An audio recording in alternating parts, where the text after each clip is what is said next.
Hi everybody, this is Thor, and Thor is going to tell us about his research project about digital narratives here today. We started in 2010, right? Spring? This is the third year, I think. Third year, and I've been the GA for this class, all the classes, and so I think that immersion into the, I'll use a Heideggerian term called familiarity, has developed to where I'm starting to kind of notice things. In Phenomenology 1, when I started to think about doing this as my dissertation, before that I was going to do more of maybe what Jessica's planning on doing, which is participatory action research with her students. And then when I was taking Phenomenology 1, I was also GAing this course at the same time, and so I was using that as a pilot for a phenomenology methodology. And then that's when I started starting to fall in love with this idea of digital media project, which is the name that I kind of renamed in Chapter 4, to disseminate peace and justice, and kind of what are the students' experiences with being able to see themselves as agentive knowers. Oh, Cynthia Lewis and someone else that came up with that. So that's kind of where I started, and I've just been listening to the stories and running these lab workshops the last 3 years, and I find most of what I found, it was just coming through organically through my conversations with working with students in their when they were composing their digital media projects. Or no, I want to hear more about like how you decided to use this as your source of data, and how you designed the study, or did it kind of just come to you over time? Like, how did it evolve? It evolved in the Phenomenology 1 course when I piloted it. I did some audio taping of conversations with students in the lab, and when I was transcribing those, I really found some kind of interesting ideas that were coming forth, and I think I put those in my Chapter 2 because Francine wanted to make it more phenomenological, so I added some of that from those two students that I talk about in Chapter 2 are from that pilot group where I just started asking questions. Why did you do this? Why did you do that? What does this make you think about? And through their words, things were starting to emerge, and that's when I started, hey, I'm gonna do this as my dissertation. Thor, my question is about how it maybe relates to your children's literature assignment you designed, which seems to really align with this. And now, having taught that and graded it in 443, I was wondering how you saw that connecting in, because I guess I had a little insight from being part of that course. It's a great question, because initially I was going to use that as my dissertation. I was going to use the pre-service teachers. But because I was the teacher of record, I don't think I could have devoted a lot of time with going deep with questions for the whole semester the way I could with Joseph's class, where every day we were talking about the experience, where in that children's lit class, which I'm very interested in maybe doing this as a follow-up study, what their experiences are, how does that transform their concern for being a teacher. Because that's what I'm starting to name, is that the concern for these students in this I-Series course is transforming them from their concern as being a student to one of being someone capable of projecting peace. I'm interested in seeing how, in that digital story for children's literature, what transformations, if at all, do these students experience through composing digital media projects. And so then Francine kind of hinted not to pursue that right now. Right.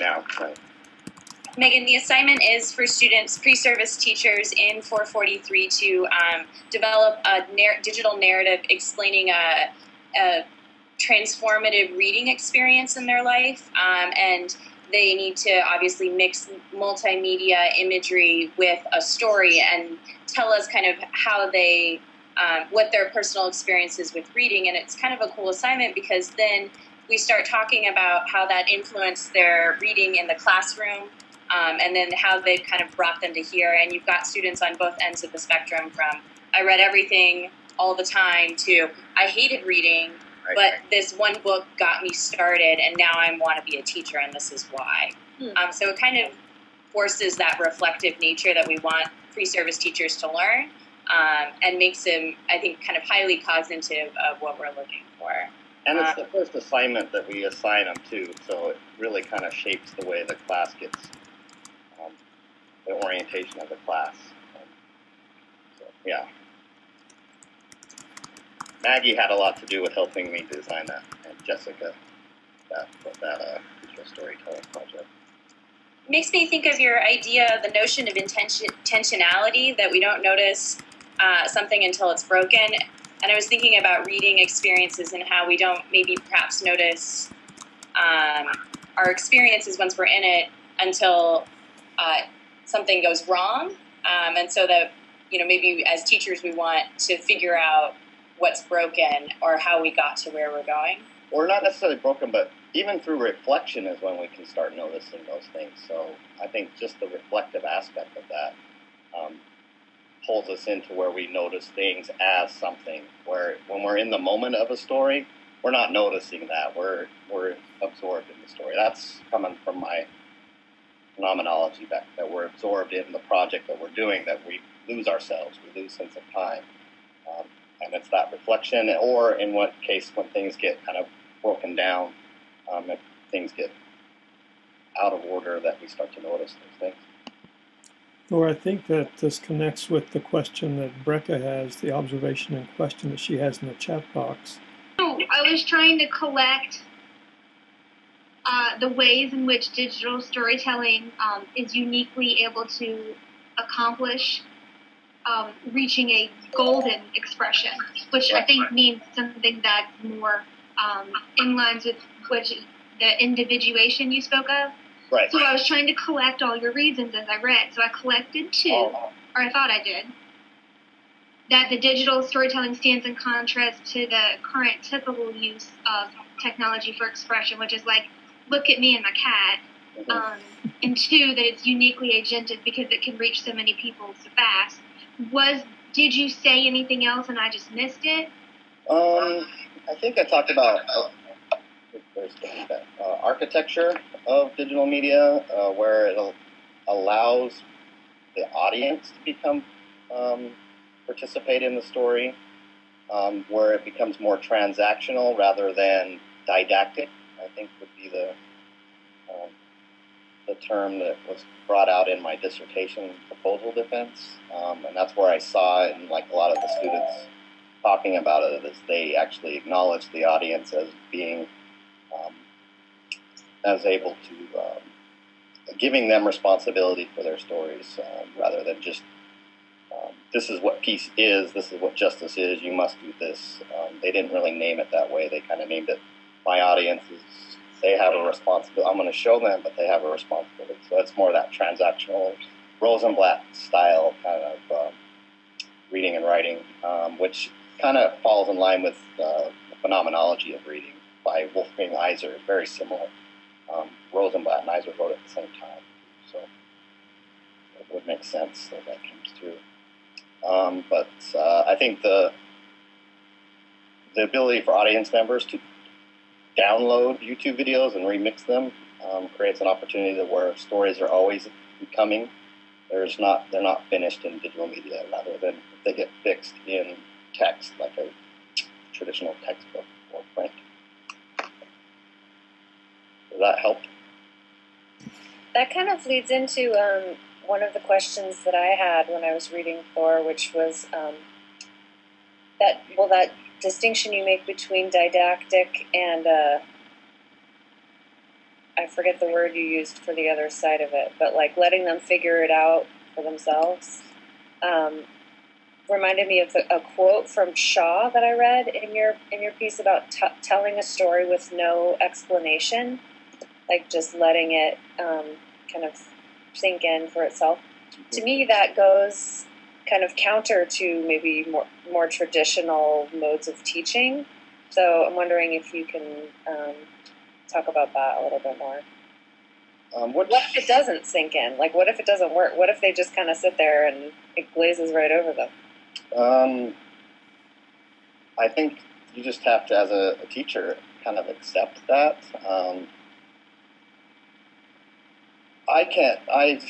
Like I said, as English teachers, we have to allow students to have their own interpretation of story. We can't interpret it for them.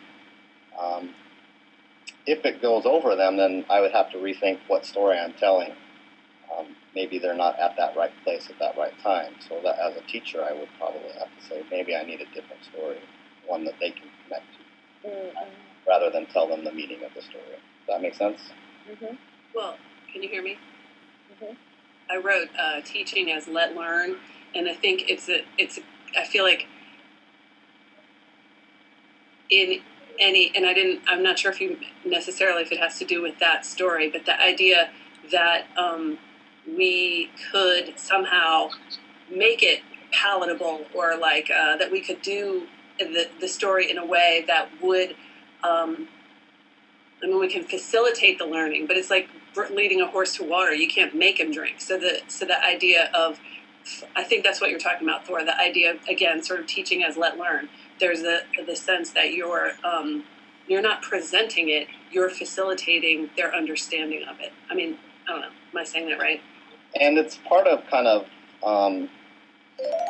the existential nature of a story is that you have to let it be. You have to let it be a story as a story. And Heidegger would call it, let it be free. You're freeing the story as it is a story. Yeah. Kind of like you're letting the hammer be a hammer when you're in the mode of using a hammer. The same way with a story, you just got to let it be. And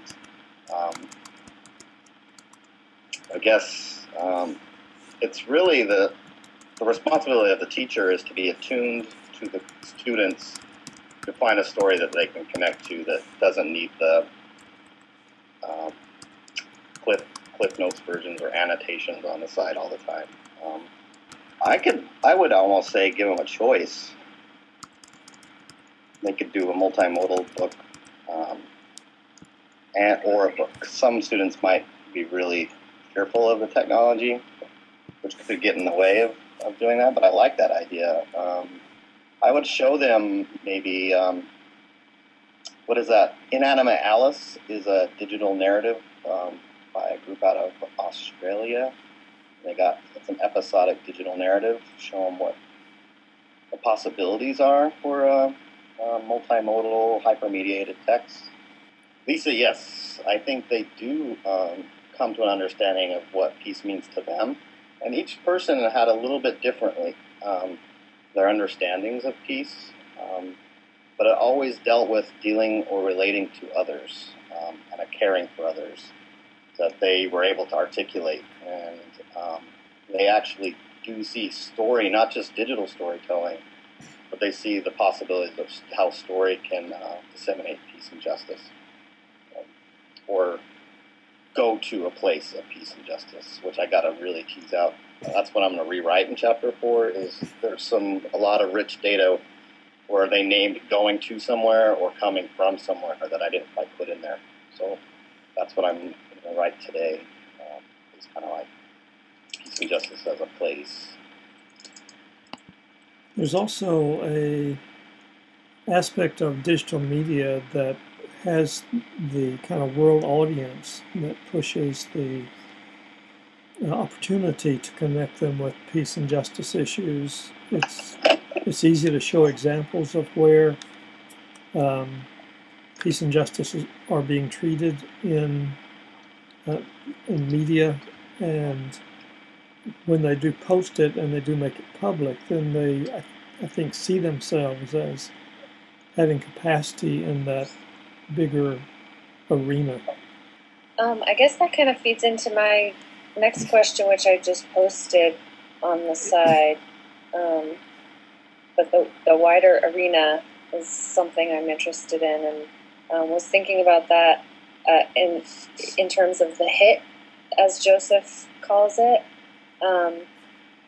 Can you talk about how the hit enhances students' capacity for peace and justice, and how it's transferable to other contexts?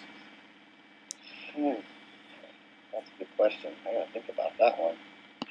Or Joseph, or anybody else who wants to I'll make a speak start. to that. I'll make a start on it, and then Thor can follow up. The purpose for doing the kinds of stories that I do is that they carry archetypal images, and archetypal images are big enough to come down with individual resonance at the place that, as I see it, that connects with an individual's destiny. And that may not be evident to the individual, but it's like the body has the capacity, or the soul, if you want to use that language, the psyche, has the capacity to recognize that being. I don't know if Heidegger would use it that way, but that essential nature. And so the hit, or the resonance, then is often easy to translate into being genuine, being authentic, and that allows for individual peace. And if a person, and if we see ourselves, this connects with your B theme, Thor. If a person sees beings as being interconnected, in the Native American expression, all my relations, then if we get to that authentic place of resonance, then we have the opportunity to make peace and justice. I see that the hits, once they start understanding the hits, it's kind of like those hits are what Heidegger would call the primary for the sake of which. What am I doing here in this world for the sake of? And I think at the beginning of the course, the students are in the class for the sake of just being a student to get their 3 credits and move on. By the end of the course, I think they are able to feel, or some are able to articulate, not all, some are able to articulate that they're actually moving the project of themselves. That's more of a Sartrean kind of concept, the self as a project. Seeing their concern for themselves as not just only being a student, but for caring for other people. And that's something that they begin to tune with, that gets transferred out of just story. They're able to take that concern, and that concern becomes conspicuous to them as they develop more kind of an attunement towards being an agent that they feel that they can contribute to. Not only first they have to find themselves, what's the concern of their own being, and then that's, once they able to name that, and that's comes through in my experience with working with these students, is once they're able to name their concern, they're able to project the possibilities into the future and start naming them. So, and then that they are able to transfer it. They're able to see multiple contexts, multiple locals, contexts where possible actions can be taken.